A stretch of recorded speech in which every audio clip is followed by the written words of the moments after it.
आज की हमारी कहानी है 3 चोरों की। लेकिन आप इस कहानी को सुनने के बाद उन्हें चोर नहीं कहेंगे, क्योंकि इनकी हालतें कुछ ऐसे थे कि इनको ना चाहते हुए भी चोरी करनी पड़ती है। कहानी की शुरुआत होती है और हम जो नाम के एक बुढ़े आदमी को देखते हैं, जो कि बैंक मैनेजर के पास जाता है और उससे कहता है कि यह एक नोटिस आई है। और वो बैंक मैनेजर उस नोटिस को देखकर कहता है कि यह एक येलो नोटिस है, यानी कि तुम्हें 2 महीनों के अंदर तुम्हारा घर खाली करना होगा, और तुम्हें घर खाली नहीं करना तो तुमने बैंक से लिए हुए सारे पैसे लौटा दो और फिर तुम वहाँ पर रह सकते हो। और तभी उस बैंक में कुछ चोर आ जाते हैं और सबको जमीन पर लेटने के लिए कहते हैं, और जो को भी जमीन पर लेटने के लिए कहा जाता है। लेकिन वह जिस पोजीशन में लेटा हुआ था उससे उसको तकलीफ होने लगती है, और यह सब वो चोर देख लेता है और उसके पास जाकर कहता है कि तुम आराम से लेट सकते हो। और इसी बीच जो उस चोर के गर्दन पर एक टैटू देख लेता है, और उसके बाद वह चोर उस बैंक को लूटकर वहाँ से चले जाते हैं। और जो अकेला था जिसने चोर के गर्दन पर टैटू देखा था, इसलिए वो उस टैटू के बारे में पुलिस को बता देता है। इसके बाद वो अपनी बेटी और पोती के साथ घर पर आ जाता है। तभी दूसरे दिन दिखाया जाता है कि जो के 2 और दोस्त थे, जिसका नाम विली और एल्बर्ट है, और यह तीनों के दिनों पक्के वाले दोस्त थे। और उनमें से वेली नाम का एक बूढ़ा आदमी अपनी बेटी और पोती से दूर रहता था, और वेली की दिमागी हालत भी कुछ ठीक नहीं थी, और उसे एक और बीमारी भी थी, और इसी की वजह से उसकी किडनी खराब हो गई थी। और उसके पास अब एक ही ऑप्शन है, और वो ऑप्शन है कि उसको अपनी किडनी ट्रांसप्लांट करनी होगी, नहीं तो वो मर जाएगा। लेकिन इस ऑपरेशन के लिए उसको बहुत सारे पैसे की जरूरत थी, जो कि उसके पास नहीं होते, और उसी की वजह से उसकी बेटी और पोती उससे दूर रहते थे।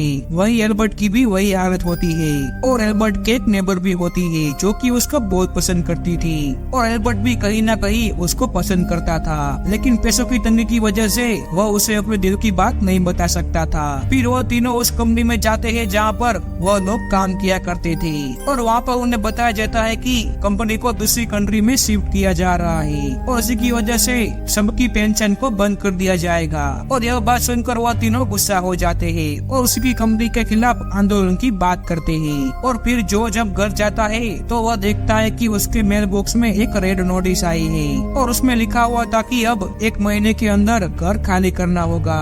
और उसे पढ़कर वो काफी टेंशन में आ जाता है, क्योंकि वह घर उसकी बेटी और पोती का आखिरी सहारा था। फिर अगले दिन जो अपने दोस्त वेली के बर्थडे पार्टी में जाता है, वहाँ पर वो दोनों मिलकर वेली को एक वॉच गिफ्ट करते हैं, जिसमें उसकी पोती का फोटो भी था, और वेली भी उस वॉच को देखकर काफी खुश होता है। और वहाँ पर जो वेली और एल्बर्ट को बैंक में चोरी करने का एक प्लान बताता है, लेकिन वो दोनों उसकी बात की मजाक उड़ाने लगते हैं। फिर अगले दिन रात को वेली जब अपने घर पर था, तब उसको एहसास होता है कि उसको पैसे की काफी जरूरत है, इसलिए वो जो को फोन करता है। वो उसे कहता है कि मैं तुम्हारे प्लान में शामिल हूँ, लेकिन एल्बर्ट अभी भी उनके प्लान में शामिल नहीं होता। फिर अगले दिन वो तीनों एल्बर्ट की कार लेकर एक ग्रोसरी स्टोर पर जाते हैं। वहाँ पर पहली बार वेली और जो चोरी करते हैं, लेकिन वेली और जो जब चोरी कर रहे थे तभी उसको एक गार्ड देख लेता है, और यह देखकर वो दोनों वहाँ से भागने लगते हैं। लेकिन वो गार्ड भी उनका पीछा करने लगता है, और वो उन दोनों को पकड़कर ग्रोसरी स्टोर के ओनर के पास ले जाता है। लेकिन वो ओनर उन दोनों की उम्र देखकर उनको छोड़ देता है,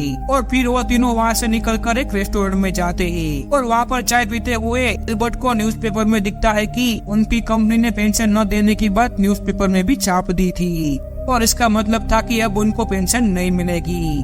लेकिन एल्बर्ट को भी पैसों की जरूरत थी, इसलिए वो भी उन दोनों के प्लान में शामिल हो जाता है। लेकिन प्रॉब्लम यह थी कि उन तीनों में से किसी को भी चोरी करना नहीं आता था, इसीलिए वो तीनों तय करते हैं कि वो लोग किसी की मदद लेंगे, और फिर वो तीनों किसी और आदमी को ढूंढने में लग जाते हैं। तभी जो को अपनी बेटी के एक्स हस्बैंड की याद आती है, क्योंकि जो को लगता था कि वो गलत काम करता है, और इसी की वजह से उसकी बेटी का तलाक हुआ था। और फिर वो दोनों उसके पास उसकी मदद मांगने के लिए जाते हैं, लेकिन वो उन दोनों को एक दूसरे आदमी के बारे में बताता है जो कि चोरी करने में माहिर था। फिर वो दोनों उस आदमी से मिलने के लिए उसके पास जाते हैं, और उससे बताते हैं कि हमें एक बैंक लूटना है और हम चाहते हैं कि तुम हमें उसमें गाइड करो और उस चोरी में तुम्हें हम एक हिस्सा भी नहीं देंगे। पहले तो वो उनकी मदद करने के लिए मना कर देता है, लेकिन जब वो तीनों अपनी मजबूरी बताते हैं तब वो भी उनकी मदद करने के लिए मान जाता है। और उसके बाद जो उस बैंक में जाता है जहाँ पर उसको नोटिस आया था,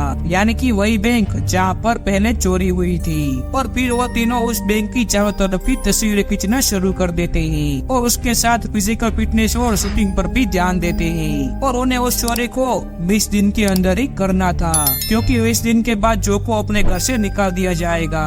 और वह तीनों एक चैरिटेबल ट्रस्ट में भी हिस्सा लेते हैं, जिनका कुछ दिनों बाद कार्निवल होने वाला था। और वो तीनों उसी दिन चोरी करने वाले थे, ताकि कोई उन पर शक करे तो उनके पास सबूत हो कि जब बैंक में चोरी हुई थी तब वो तीनों कार्निवल में ही थे। और जल्दी वो दिन आ जाता है जब उनको चोरी करनी थी। और हम देखते हैं कि वह तीनों के दिनों कार्निवल में कुछ न कुछ काम कर रहे थे, लेकिन वह तीनों कुछ समय बाद बिना किसी के नजर में आए हुए भेष बदलकर वहाँ से निकल जाते हैं। सबसे पहले तो वो कार्निवल में से एक वैन चोरी करते हैं और उसको लेकर उस बैंक के पास पहुँच जाते हैं। उसके बाद जो उन दोनों को गन देता है, लेकिन वह गन पूरी खाली थी, क्योंकि वह लोग किसी को भी चोट पहुँचाना नहीं चाहते थे।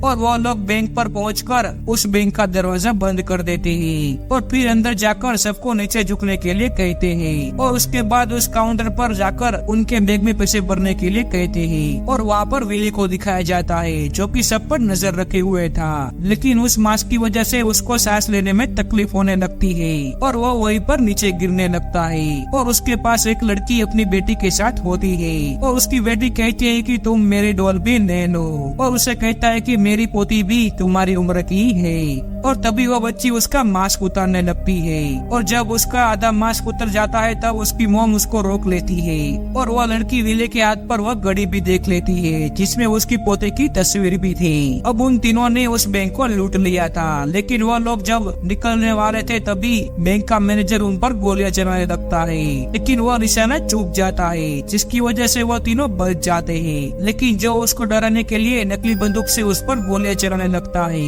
और चालाकी के साथ वहाँ से निकल जाता है। वह उस आदमी के पास जाते हैं जिसने वह पूरा प्लान बनाया था और उसको सारे के सारे पैसे दे देते हैं और बड़ी चालाकी से कार्निवल में वापस आ जाते हैं, ताकि किसी को भी उन पर शक ना हो। और वहीं पे बहुत सारे सीसीटीवी कैमरा भी थे, लेकिन वह तीनों उन सीसीटीवी कैमरा को चकमा देने में कामयाब हो जाते हैं। और अब सबको लगता था कि वह तीनों पूरे दिन ही कार्निवल में थे।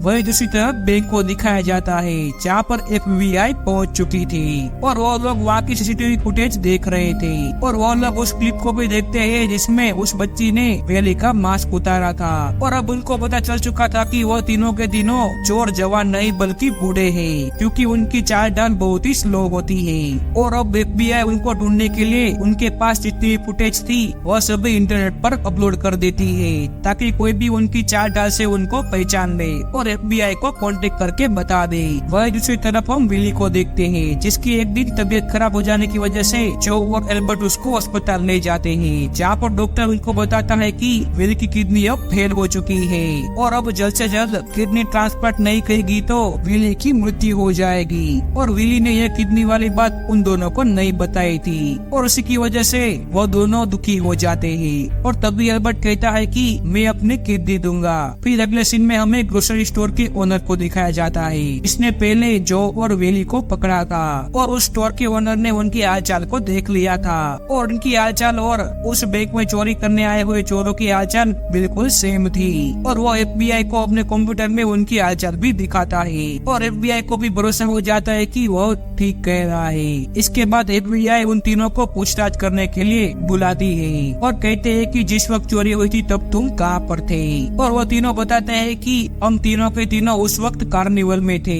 फिर वो उनसे पूछता है कि चोरी करने से पहले तुम कहाँ पर थे। और वो तीनों अलग अलग बातें बताते हैं और कहते हैं कि और अपने परिवार के साथ समय बिता रहे थे और उन्होंने कही हुई सारी बात भी साबित हो जाती है। लेकिन FBI को अभी भी उन पर शक था और फिर FBI अपने आखिरी गवाह को बुलाती है, जो कि वो छोटी बच्ची थी जिसने विली का आधा चेहरा देख लिया था। और तभी वहाँ पर उन तीनों के साथ बहुत सारे बूढ़े आदमियों को भी लाया जाता है और अब उस बच्ची को विली को पहचानने के लिए कहा जाता है। और तभी वो बच्ची विली के सामने आकर रुक रुक जाती है और वो उसे ध्यान से देखने लगती है और साथ ही उस घड़ी को देखती है जो कि उसने उस चोर के हाथ में देखी थी। लेकिन वो FBI से कहती है कि इनमें से कोई भी वो आदमी नहीं है और वो लड़की विली को देखकर मुस्कुराने लगती है और यह देखकर FBI एजेंट समझ जाता है कि यह लड़की झूठ बोल रही है। लेकिन अब FBI के पास कोई भी ठोस सबूत न होने की वजह से उनको मजबूरन छोड़ना पड़ता है और उसके बाद विली का भी ऑपरेशन हो जाता है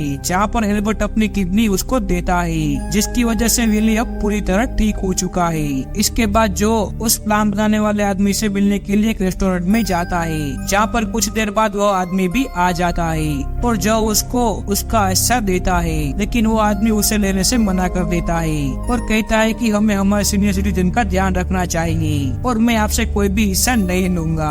और उसकी यह बात सुनकर जो को पता चल जाता है कि जो पहले बैंक में चोरी हुई थी वह इसी आदमी ने की थी, क्योंकि जब जो को नीचे झुकने में तकलीफ हो रही थी और तब उसी आदमी ने भी यह सेम डायलॉग कहा था और जो उसे कहता है कि मैंने तुम्हें पहचान लिया है। लेकिन वो देखता है कि उसके गर्दन पर वो टैटू नहीं था, इसीलिए वो उससे पूछता है कि वो टैटू कहाँ गया और तभी वो बताता है कि वो टैटू मैंने जानबूझकर बनाया था और मुझ पर कोई भी शक ना करे। वो दोनों बात कर ही रहे थे कि तभी वहाँ पर FBI एजेंट आ जाता है जो कि जो पर नजर रखे हुआ था और वो देखता है कि वो प्लान बनाने वाला आदमी एक बक्सा लेकर आया था, लेकिन वो देखता है कि उस बक्से में एक पपी है और तभी हम देख पाते हैं कि उस आदमी ने पैसों को बक्से के ऊपर चिपका के रखा था ताकि कोई भी उसको ना देख पाए। और फिर वो एजेंट भी उसको चेक करके उन दोनों को वहाँ से जाने देता है और एंड पे हमें दिखाया जाता है कि एल्बर्ट अपने नेबर के साथ शादी कर रहा है और इसी के साथ हमारी ये कहानी खत्म हो जाती है। अगर वीडियो पसंद आई हो तो लाइक कर देना और चैनल को भी सब्सक्राइब कर देना। मिलते हैं अगली वीडियो में।